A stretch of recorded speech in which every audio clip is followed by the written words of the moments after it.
Hello, welcome to my channel daily maths learning. आज आपल्याला बघायचे आहे partial fraction. We know that the rational function means r of x equals to p of x upon q of x, where p of x is the polynomial in a numerator and q of x is the polynomial in a denominator. So first आपल्याला बघायचे आहे definition of proper fraction and improper fraction. So proper फ्रॅक्शनची definition आहे when the degree of the polynomial in a numerator is less than the degree of the polynomial in the denominator is known as the proper fraction. Okay, let's see the case first of the partial fraction. Case first is when the denominator has a different or a non-repeated linear factors. Means denominatorला एकतर factor differents हवे आहेत किंवा non repeated हवे आहेत. Repeated factors आपल्याला इथे चालणार नाहीत. सो आयडेंटिफाय करायचं असेल की फर्स्ट केसचा हे सॉल्व्ह करण्याचा आहे किंवा फर्स्ट केस यूज करून हे सॉल्व्ह करायचं आहे, तर लक्षात ठेवायचं आहे डिनॉमिनेटरला आपल्याला डिफरंट फॅक्टर्स हवे आहेत, रिपीटेड फॅक्टर्स नको आहेत. एक्झाम्पल बघूया.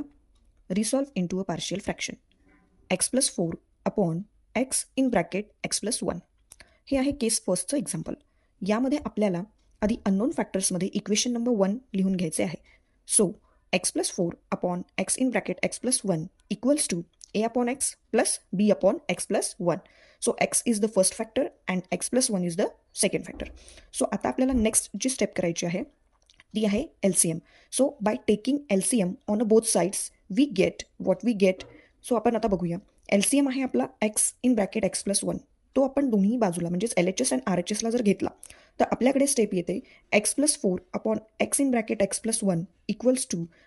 आता इथे बघा जी आपली a upon x plus b upon x+1 जे आहे, तर एच्या डिनॉमिनेटरला जो पण फॅक्टर असतो तो सोडून LCMमध्ये जो फॅक्टर राहतो म्हणजेच x+1 त्यांनी मल्टिप्लाय करायचा आहे एला. सेम तुम्हाला बीला पण करायचं आहे. प्लस बीच्या डिनॉमिनेटरमध्ये आहे x+1, तो सोडून तुम्हाला जो फॅक्टर आहे त्यांनी मल्टिप्लाय करायचा आहे बीला म्हणजेच b म्हणजेच bx. Next step is the denominator will be get cancel म्हणजेच x इन ब्रॅकेट x+1 हे कॅन्सल होईल दोन्ही साईडला. सो आपल्याला इक्वेशन नंबर सेकंड मिळेल. So equation number second is x+4 equals to x+1 into a plus xb. This is our second equation. आता आपल्याला equation number 2 मध्ये एक्सची व्हॅल्यू सबस्टिट्यूट करायची असते. सो ही एक्सची व्हॅल्यू आपण कशी डिसाईड करणार आहोत. सो जो आपला एक्स आहे जो सिंगल आलेला आहे फॅक्टरमध्ये त्याची व्हॅल्यू आपण 0 सबस्टिट्यूट करणार आहोत आणि x+1ची व्हॅल्यू ही x+1 इक्वल्स टू 0 म्हणजेच x इक्वल्स टू -1 ही सबस्टिट्यूट करायची आहे इक्वेशन नंबर 2 मध्ये. सो फर्स्ट आपण आता बघूया. आपण x इक्वल्स टू 0 सबस्टिट्यूट करणार आहोत इक्वेशन नंबर 2 मध्ये. सो जिथे x आहे तिथे 0 सबस्टिट्यूट केल्यानंतर व्हिडिओमध्ये जसं दाखवलं आहे परफॉर्म केलं आहे ते आपल्याला मिळेल म्हणजेच एची व्हॅल्यू आपल्याला मिळाली आहे 4.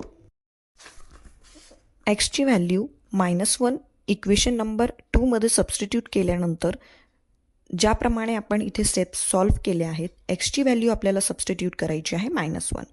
सो आपल्याला हे सगळं परफॉर्म केल्यानंतर बीची व्हॅल्यू मिळते -3. So a equals to 4 and b equals to -3 हे आपल्याला व्हॅल्यूज मिळालेले आहेत. त्या आपल्याला सबस्टिट्यूट करायचे आहेत इक्वेशन नंबर 1 मध्ये.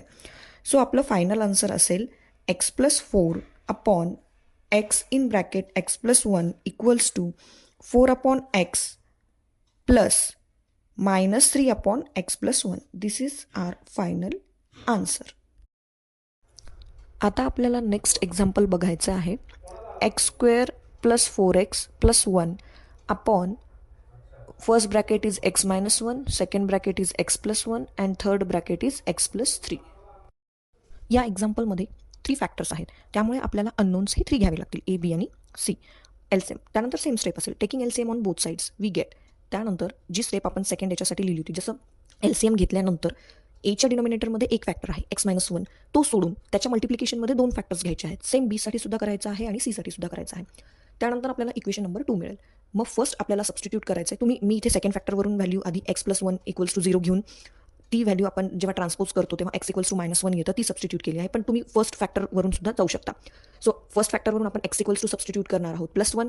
देन आपण second time x equals to substitute करणार आहोत -1 आणि थर्ड टाइम आपण सबस्टिट्यूट करणार आहोत x इक्वल्स टू -3.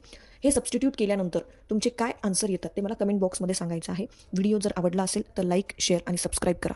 भेटूया नेक्स्ट टॉपिक घेऊन नेक्स्ट व्हिडिओमध्ये.